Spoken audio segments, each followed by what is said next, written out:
Coucou les amis, me revoici pour une vidéo là. Je vous ai promis hier d'essayer de recommencer et je m'y tiens, même si les horaires sont pas toujours compatibles avec les sondages qu'on avait fait. Inuki et moi, on était en balade et je me suis dit tiens, on se pose et on glande. Et bah tant qu'à faire, pourquoi est-ce qu'on ferait pas une mini vidéo? Vous avez le coucou du petit poilu en train de manger de l'herbe. Oui, il se prend pour une vache de temps en temps, ça lui arrive. Alors aujourd'hui, une fois n'est pas coutume, je voulais faire un sujet sur les chats parce que oui, j'ai beaucoup de questions sur les chats aussi. Comme vous le savez, je suis comportementaliste chien, chat, nac, donc les nouveaux animaux comme les furets, lapins, etc. et chevaux aussi. Mais là, je voulais parler des chats parce que j'ai quelques sujets qui traînent aussi sur eux. La grande question qui revient tout le temps, c'est est-ce que mon chat doit sortir pour être heureux? Est-ce que mon chat peut sortir et ne risque-t-il pas de se faire écraser?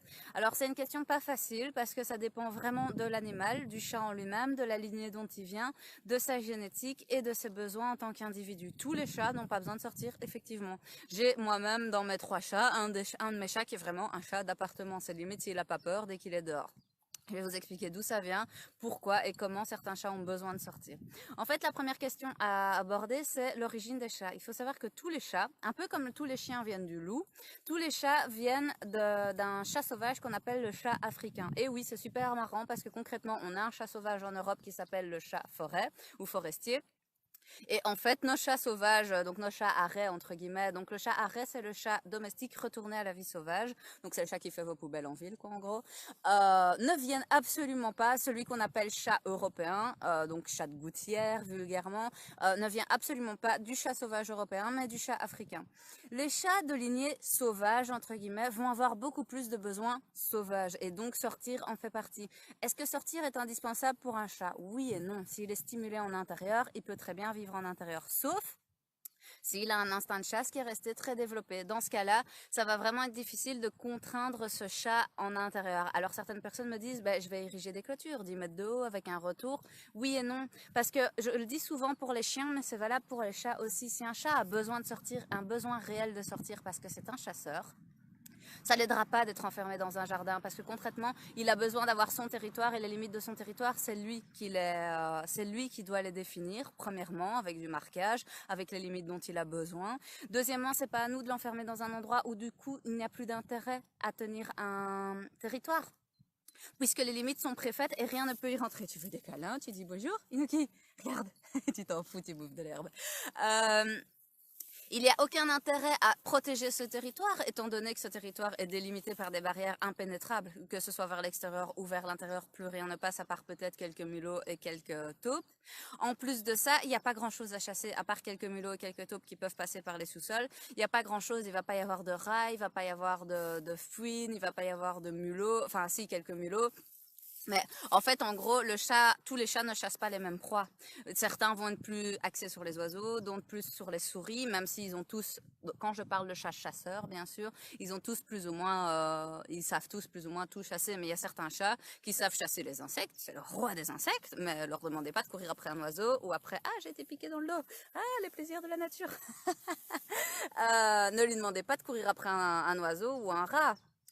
C'est pas qu'il en sera incapable, mais c'est qu'il n'a pas appris à faire ça. Alors, est-ce que tous les chats ont besoin de sortir? Non, je viens de vous l'expliquer. Si votre chat vient d'une lignée sauvage, ou en tout cas a quelque chose de sauvage dans sa lignée génétique, il y a de fortes chances qu'il ait besoin de sortir. Après, il ne faut pas en faire une généralité. Tous les chats européens ne sont pas des chasseurs nés. J'en ai moi-même un, et s'il me ramène une souris tous les 10 de l'an, c'est bien. Par contre, ça se voit son caractère en fait. Vous allez voir, ça va être un chat très très jouet, très très vif d'esprit, très alerte. Ça, c'est plutôt le chat chasseur. Chat chasseur, pas facile à dire. Ce genre de chat, il vaut mieux les laisser sortir effectivement parce qu'ils ont un besoin de chasse et les laisser sortir dans un jardin fermé comme je viens de le dire n'aura pas beaucoup d'intérêt.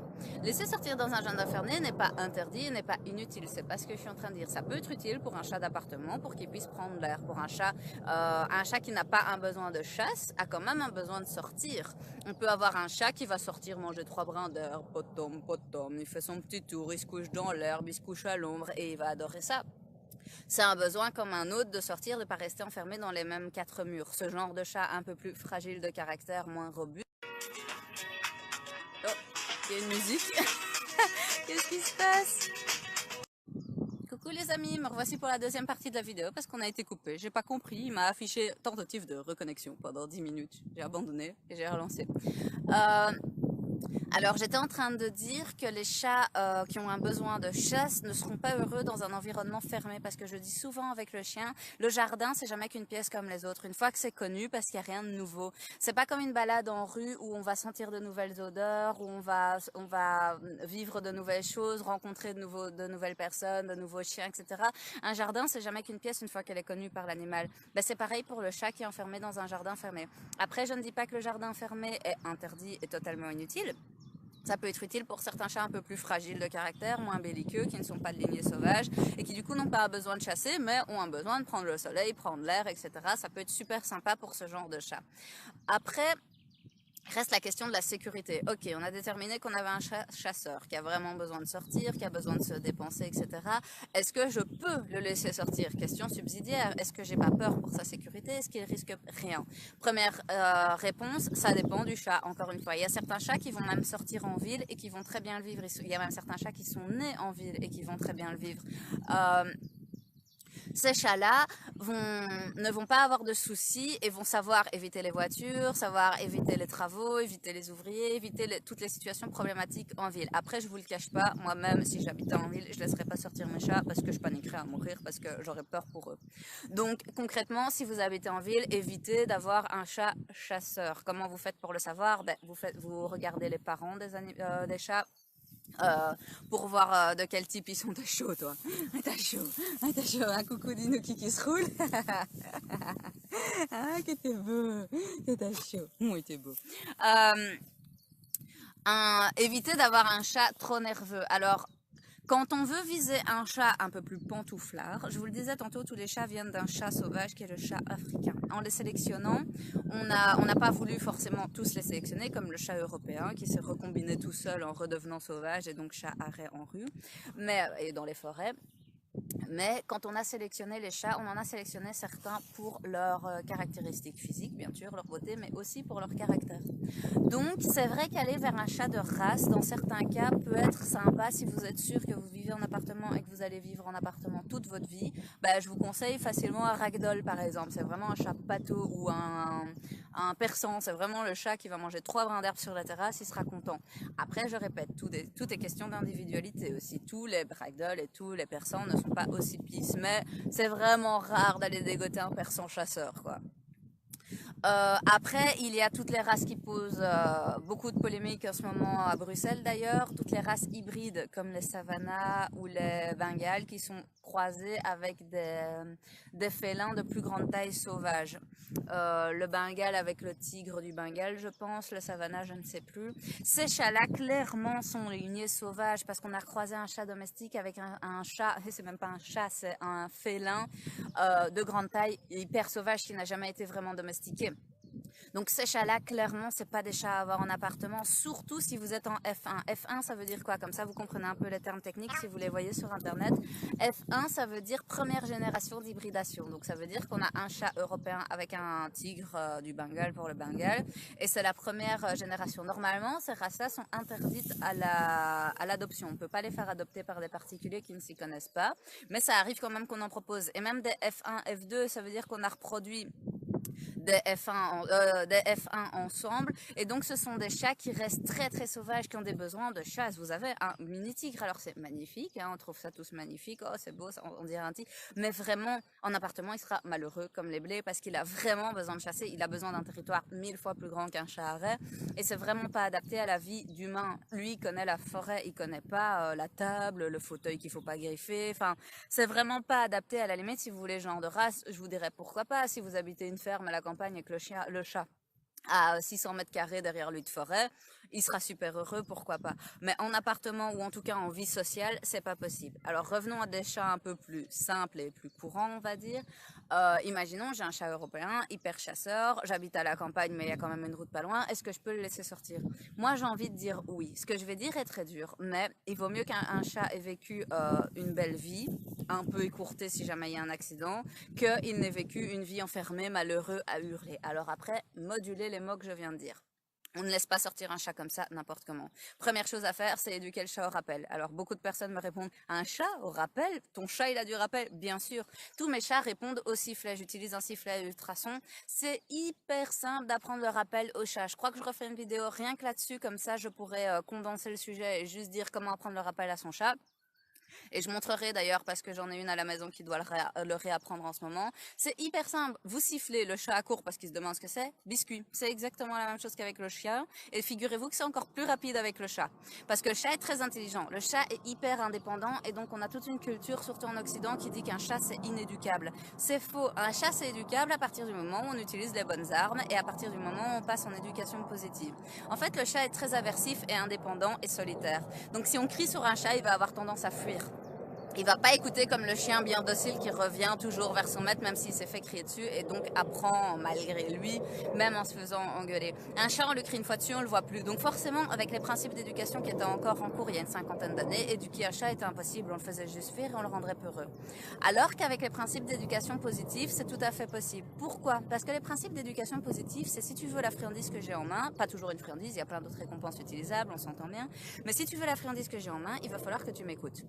M'écouter, ça peut être revenir assis, couché. Mes chats savent ça va se faire assis, ça va faire ourson. Ils font de l'agilité au-dessus de petites barres, etc. Parce que je travaille en positif. Alors, l'éducation positive, c'est si tu veux la friandise, il faut que tu m'écoutes. Mais c'est comme ça que le chat fonctionne. Le chat s'est rapproché de l'humain à cause de la nourriture, comme le loup d'ailleurs à l'époque. Le chat n'aime personne. Je dis tout le temps ça, ça fait beaucoup rire, mais le chat n'aime personne. Ni les autres chats, ni les autres humains. Tout ce qu'il aime, c'est la bouffe. Il s'est rapproché près de nous parce qu'ils ont vite compris, chats sauvages comme loup et chiens sauvages, qu'on faisait beaucoup de déchets et on laissait traîner énormément de nourriture. Donc ça fait de la nourriture facile d'accès. En se rapprochant de l'homme, le chat a été obligé de tolérer ce confrère qu'à la base il ne tolérait pas du tout parce qu'il est très territorial et très solitaire. Mais à force de se rapprocher de nous, ils ont dû raccourcir la taille de leur territoire et donc accepter de se côtoyer. C'est pas pour autant qu'ils s'apprécient. Là, je parle bien de chats sauvages, de chats arrêts et de chats sauvages. Donc, ces chats se sont rapprochés de nous comme ça pour la nourriture en se tolérant l'un l'autre. Nous, en tant qu'humains, on s'est dit, oh, il est gentil le chat, je vais en adopter 3. Oui, mais non, les chats n'aiment pas les chats, donc ils n'ont pas envie d'être à 3. Je remodule mes propos, ça dépend de la race. À force de sélectionner les chats, on a créé aussi des chats qui sont beaucoup plus sociaux avec humains comme avec chats. Mais tout ça pour dire que le chat fonctionnant fort à la nourriture, beaucoup moins au câlin, mais fort à la nourriture, c'est très très simple d'éduquer un chat à partir du moment où on le prend par les sentiments, à savoir par le ventre. Et vous pouvez très bien lui apprendre le rappel, ce qui est hyper pratique. Moi, je vous avoue, la nuit, je suis vraiment contre le fait de laisser sortir les chats, même si on a un chat qui en a besoin, je pense qu'il peut se défouler en journée. Mais laisser sortir les chats la nuit, c'est vraiment dangereux. Déjà parce que c'est là qu'il va y avoir le plus de combats avec les vrais chats sauvages qui traînent encore dans le quartier parce que c'est là qu'ils se réveillent. Deuxièmement, il y a le problème du renard. Mythe ou réalité, j'en sais rien, mais j'ai pas envie de prendre le risque qu'un de mes chats se fasse attaquer par un renard. Troisièmement, il y a le problème des voitures, beaucoup plus présent la nuit que la journée parce que les chats certains chats vont se rapprocher de la route. On peut aussi apprendre aux chats à avoir peur de la voiture. C'est très très rare, vous me connaissez, je travaille très très très rarement dans la peur, voire jamais. Je crois que les seuls moments où je crie, c'est pour empêcher un chien de manger une crasse par terre parce que j'ai peur qu'il y ait du poison. Et je ne crie pas, mais à un moment où je travaille un peu dans la peur, c'est les voitures. En fait, j'apprends aux chats à avoir peur du moteur de la voiture. C'est difficile de vous expliquer comme ça parce que si je vous l'explique et que vous le faites mal, vous allez traumatiser votre chat, donc c'est pas un bon plan. Je le fais en privé quand les gens me demandent, on le fait. Mais comme ça, vous êtes sûr d'avoir un chat qui va aller se cacher dans le fossé une fois qu'il entend une voiture. Ça change pas la problématique du combat avec les chats sauvages et des renards. Donc la nuit, je les fais pas je les fais pas sortir. Du coup, moi, je rappelle toujours mes chats à la tombée du soleil, un petit peu avant, quand je vois que ça commence à décliner. Et pour ça, avoir le rappel, c'est ultra pratique parce que vous pouvez le rappeler avec un sifflet ultrason. Le chat, il peut être de l'autre côté du village, il vous entend, il met peut-être 10 minutes à arriver parce qu'il doit tout retraverser, mais il revient.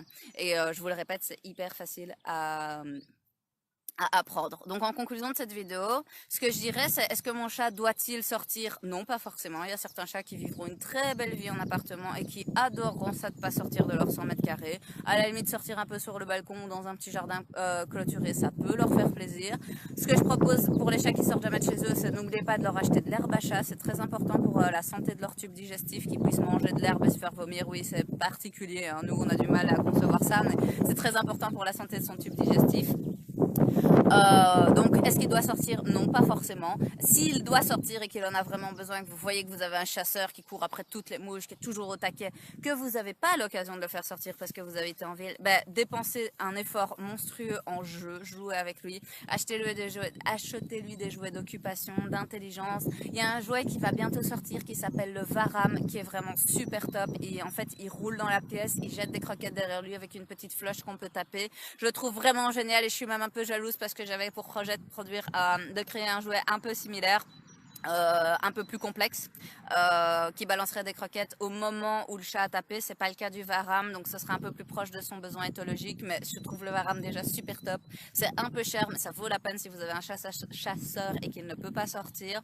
Alors, s'il doit sortir, est-ce qu'il peut? Oui, si vous êtes dans un endroit calme. S'il a un bon rappel et que vous le rentrez la nuit, moi je vois pas d'inconvénient. Il vaut mieux que ce chat puisse assouvir ses besoins et puisse s'amuser dans la nature. Au final, c'est pas parce qu'on les a rapprochés de nous et qu'on les a adoptés qu'on a le droit de les tenir en cage. On n'a pas le droit, même si c'est une cage virtuelle et que pour nous c'est une maison. Nous, on sort tous les jours. On va travailler, on va promener le chien, on va faire une balade avec les enfants, on va boire un verre avec un ami. Un chat enfermé H24 dans une maison, s'il a un besoin de sortir, je le répète, c'est pas top, c'est pas chouette pour son épanouissement. Et donc là, je suis contre. C'est de la torture au final. C'est le mettre en prison, une prison dorée, mais c'est une prison. Donc s'il doit sortir, essayez de le faire sortir. S'il peut pas... Ah super, merci pour le Varam. Les infos pour le Varam, Fabien a partagé les infos du Varam. Franchement, si vous avez un chat, comment reconnaître un chat chasseur? Ben, en fait, ça va être un chat qui va avoir le syndrome du chat tigre, souvent. Moi, j'appelle ça le syndrome du chat tigre. C'est le chat qui vient demander des câlins et qui d'un coup se retourne. Il accepte 2 caresses et puis il se retourne. Ça, souvent, c'est un chat de lignée sauvage parce que le chat sauvage n'aime pas les câlins. Le chat n'est pas fait pour les câlins à la base. Ça, c'est encore un truc d'humain, même si on adore ça et que eux peuvent adorer ça. Hein. Ils apprennent, certains n'apprendront jamais à apprécier les câlins. C'est un chat qui va faire tomber tout sur les armoires, va monter en hauteur, va aller gratter la poubelle. Vraiment, c'est le chat. On va le traiter d'hyperactif. En fait, non, il a juste besoin de sortir, chasser et déguiser ses instincts.